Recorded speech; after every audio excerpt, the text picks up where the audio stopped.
Ito naman, class C, problem 4, Silagundi Company naman. This one's related to the use of both the income statement method and the balance statement method of estimating bad debts, no? So, initially, the company uses yung percentage of net credit sales na estimation of bad debts. However, the auditor suggested to use the aging of receivables. That's the one of the balance sheet method, di ba? So, dun, regarding that, yung auditors, or as auditors, pwede tayo mag-suggest, but we cannot impose, especially if it is pertaining to estimates, diba? Yung bad debts or allowances for bad debts is just an estimate, accounting estimate. So, yung company meron yung discretion as long as acceptable by GAAP and PFRS, it has the discretion with which one it wants to use, diba? Pero as auditors, pwede naman tayong mag-suggest. And if tinanggap yung suggestion natin, edi okay. And in this case, tinanggap naman yung suggestion to shift at year-end using the aging of receivables. So, yun yung magiging intention natin. The requirements are to get the estimated bad debts expense for 2019 using the initial method, yung sa profit or loss method natin, na percentage of net credit sales. And then, yung number 2 niya is, the problem wants us to identify the adjusting entry to the allowance for bad debts account para i-reflect naman yung aging of receivables method. Okay? Then, lastly, yung net realizable value, yung tinatanong ng problem. So, proceed tayo, no? Ito, gumawa na ako in Excel nung ating aging, no? Para madali na natin compute. Ito yung percentage collectible per bracket, no?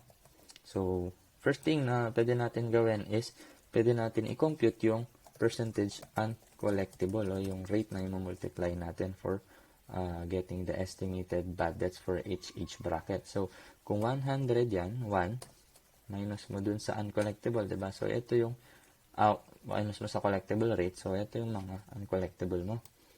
Okay, so, yan. I-drag mo na lang. Ayan. Ito yung mga uncollectible rate natin. So, kung gusto mo kuha ngayon, since ito na yung kunin natin yung total per, meron na palang total. Ito na. Total per bracket. Ito, nalagay ko na rin, ha? So, mamultiply na lang natin yung total per each bracket dito sa ating percentage of uncollectible. No? Titignan natin.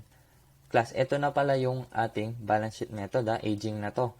After this, kukompute natin yung sa original estimate niya, yung based on net credit sales, no? So, dito sa aging natin, yung required allowance natin, kukompute natin. So, 780 yung less than 60 days.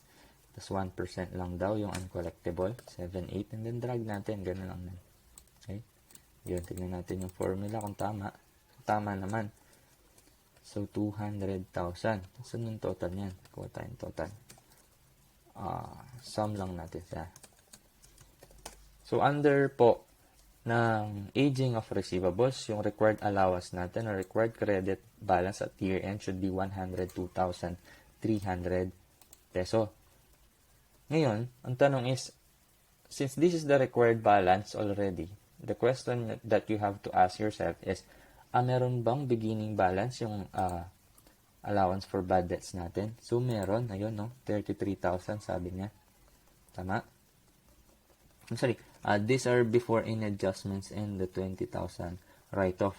Meron palang na write-off tayo na 20,000, no? So, i-ano muna natin. Tabi muna natin. Basta this is the required allowance. Now, let us solve for the estimate based on net credit sales. Yung record natin na bad debts expense before adjustments. No? Tingnan natin. So, paano ba daw kunin? The company estimates its bad debts based on past experience, which indicates that 1.5% of net credit sales will be uncollectible. Its total sales for the year ended December 31, 2019 amounted to 4 million, including cash sales of 400,000. Ayun. After thorough investigation or evaluation of the accounts receivable from Nolog Company, ang sabi niya is, amounting to 20,000, kailangan daw i-write off yun. So, ni-write off niya daw yung Nolog. Now, diretso muna tayo sa computation ng estimated natin na bad debts expense. So, ang basis daw natin is net credit sales. So, we have to input sales. Ano yung sales natin? That's 4 million or gross credit sales. Papakita pa ba natin? Sige, pakita natin. Sales na 4 million. But this 4 million plus is inclusive daw of yung cash sales natin. Yung basis natin, net credit sales, diba? So, less natin yung cash sales natin na 400,000 and then we will get our credit sales.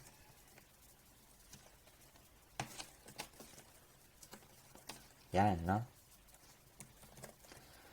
So, from credit sales, since net credit sales ang hanap natin, we have to deduct yung sales discounts and deduct sales returns and allowances. No? Meron siya sales returns and allowances, may sales discount siya. Magkano? 250,000 and ito, 350,000. So, deduct lang natin yan. So, we'll get our net credit sales. Sum natin sila. Ito. So, our net credit sales is 3 million. So, anong gagawin natin dito? Multiply natin sa percentage of estimate na lang.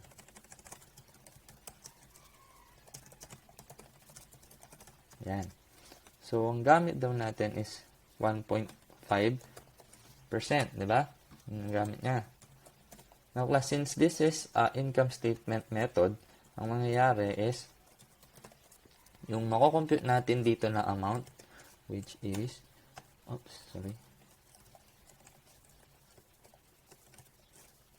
equal to 45,000. This is your bad debts expense before any adjustments, no?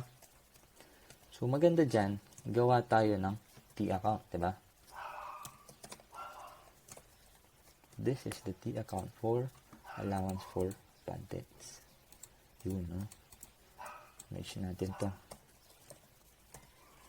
Allowance for bad debts. Para makita natin yung ating adjustments. Itong 45,000, ito na yung sagot sa number 1 natin kasi ito na yung bad debts expense based on net credit sales na original na allowance, 'di ba? Original na method for estimation. Ngayon, ang gagawin natin, bakit tayo gumawa ng T account is gusto kong kunin kung ano yung magiging adjustment natin, no? Dito sa number 2, final adjusting entry to the allowance for bad debts account to reflect the statement of financial position approach method, no? Sabi niya, meron daw beginning balance yung allowance natin, allowance for bad debts na 33,000, and this is before adjustment of the 20,000 na ni-write off natin. And 'di ba kapag nag-write off ka under allowance method, kailangan mong i-debit yung allowance for bad debts and then i-credit mo yung accounts receivable. So, dito, mangyayari, ilalagay natin ngayon yung beginning balance na 33,000. Yan. And then, ilalagay din natin yung 20,000 on debit side, representing yung write-off natin kay Nolong Company. And then, yung required allowance natin computed from the aging is 102,300. Lastly, meron din tayong initially recognized bad debts expense from the income statement method na i-credit natin sa allowance for bad debts. Yung entry niya kanina is debit bad debts expense, credit allowance for bad debts na 45,000. Ayun. So, yung kailangan nating identify is the adjustment here to derive the 102,300 na adjusted ending balance. So, to get that, ikunin mo yung 102,300, deduct the